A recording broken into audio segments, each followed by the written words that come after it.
അസ്സലാമലൈക്കും. അത് ടൈം കിട്ടിയില്ലേ?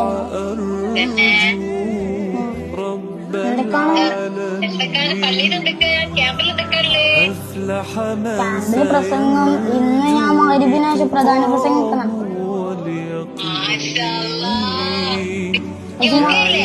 ഓ ഉമ്മ, ഞാൻ പിന്നെ വേറെ ഇമ്പോർട്ടന്റ് കാര്യം പറയാൻ വിളിച്ചതാ. ഉമ്മക്കൊപ്പൊക്കെ വേണ്ടി ഞാനൊരു സ്വർഗത്തിലൊരു കൊട്ടാരം ഉണ്ടാക്കി ഉമ്മക്കൊപ്പൊക്കെ വേണ്ടിട്ട് ഞാനൊരു സ്വർഗത്തിലൊരു കൊട്ടാരം ഉണ്ടാക്കി കരയല്ലേ?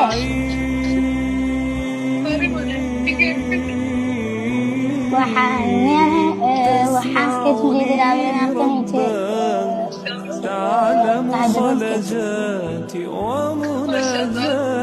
ഞങ്ങൾക്ക് വേണ്ടി കുറെ ദുആ ചെയ്യും.